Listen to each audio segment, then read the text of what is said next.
Welcome back to CEO Money. I'm Michael Yorba, your host. I've got Steve Goldbach, Principal and Chief Strategy Officer of Deloitte with us right now. Steve, welcome to the show. Thank you for being here. Thanks for having me, Michael.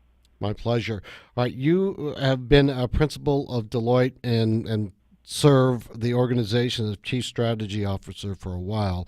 Without me going through your bio, I wanted you to have the experience and the opportunity to bring out the high points of your leadership with Deloitte, and then please talk about the new book that you've got, Detonate.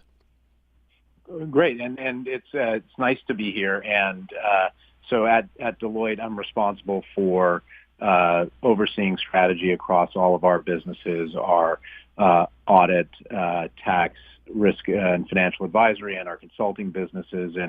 And our aim is to be transforming our business to help our clients win in the future. And a lot of what that's really about is, in fact, Michael, the topic of the book, which is what we hear consistently from our clients is that their number one issue is how to avoid and transform themselves in the face of disruptive technologies. And the insight that we had that led to the book was, while there's a lot of conversation about about the potential threat from disruption, there's a vicious cycle present in most scaled businesses where the things that they need to do in order to mitigate disruption are actually extremely hard for them to do because existing systems and processes get in the way of making the choices consistent with blowing the things up that we've done previously, which might have worked in the past, and adopting new practices that are more well suited for a technology-driven future. I want to drill down into all of that, and I have a lot of questions for you. But first, where did you come up with the title Detonate? Well, so there's a funny story behind it.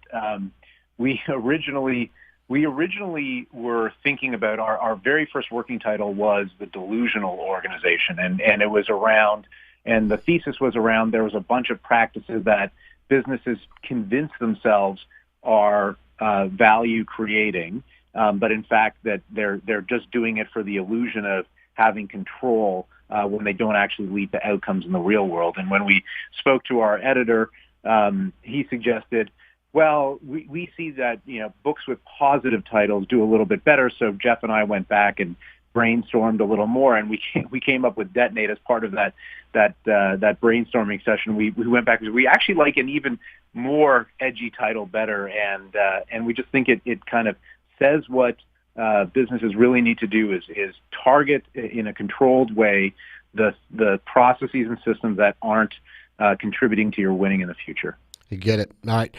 Part of your book is about understanding and driving human behavior. Give us some insight there.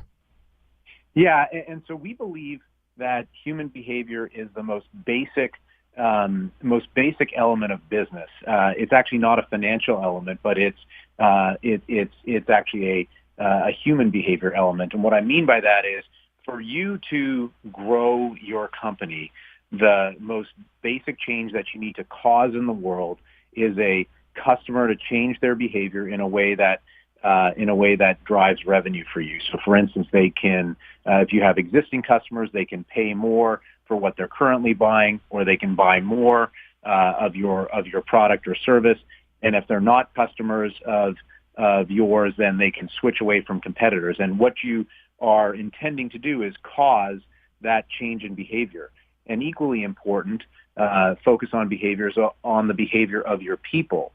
And so while I talked earlier about how many executives know that dealing with disruption is important, what they've actually got to do is motivate the people within their organization to behave differently and be willing to take risks in a different way. And most processes and systems in companies today reinforce human behavior that is about making a safer choice. And so when we say focus on behavior, it's to win in both of those ways. And be able to understand how to manage the risks that you need to take. I get it.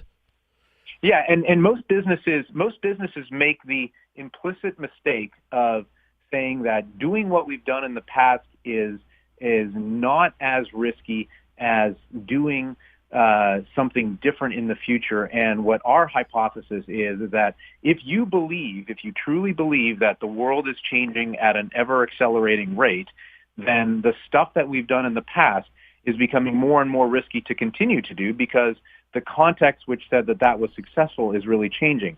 And so the risk associated with doing that thing in the past, while it might feel less risky because it's a known behavior that we're comfortable with, in actual fact, it's actually just as risky as trying something new, because it's unlikely that the stuff that made it successful will exist in the future. And if I may just throw just a little bit on that, it seems that the longer you wait, the riskier it is.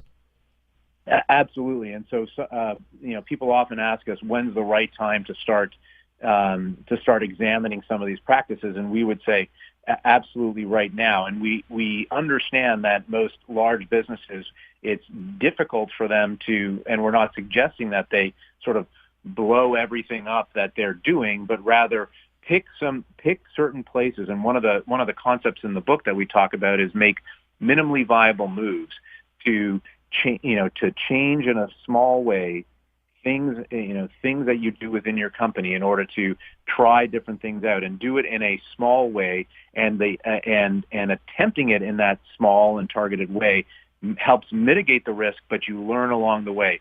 One of the elements that we don't agree with is this notion of celebrating failure. And the reason we don't agree with it is because usually the cause of celebrating the failure is because you've failed so large and there's no other explanation or face to save but to say, hey, let's celebrate the fact that we failed. What we would say is is be wrong in your hypothesis, and that's fine, but do so in such a small way that you're learning along the way. I think you're really breaking the bounds of people's thought processes when you voice this phrase, if I will, bring a beginner's mind to all that you do. Embellish that for us. Yeah, so bring a beginner's mind is a concept from Zen Buddhism, and there's a saying where in the expert's mind there are few possibilities, and in the beginner's mind there are many. And the reason for that is that the expert feels like they know everything. So you get industry experts saying, this is the way this industry works, but everything we're also hearing is that everything is changing, and so therefore we need to adopt a mindset where there's lots of possibilities for how companies could position themselves in the face of disruptive technologies, and it's better to adopt that kind of a mindset. One of my favorite stories of a leader who's done that is Chip Bergh at Levi's. And so Levi's has had sales decline since their peak in the mid-'90s before Chip arrived. And when Chip arrived, there was some skepticism about his ability to lead a storied company like Levi's, which was in apparel, where Chip's background was in consumer products. And what Chip said was, teach me the apparel business. I'm going to bring a broader perspective. And his application of a beginner's mind has really helped Levi's turn around its fortunes over the last several years by adopting a lot of interesting things like wearable technology. Steve, we've got to go, but I want to extend an invitation to bring your partner and co-author Jeff back on the show sometime, where you two can banter back and forth about how you put the book together and thought leadership going forward for all the industry sectors you guys work with. Would love to do that, Michael. Thanks for the time today. My pleasure. Steve Goldbach, he is the author of Detonate and also Principal and Chief Strategy Officer for Deloitte. And listen to Michael Yorba on CEO Money. Thank you for listening. Don't forget, pick up your copy of Detonate wherever you buy your better books. We'll be back tomorrow with more great content just for you.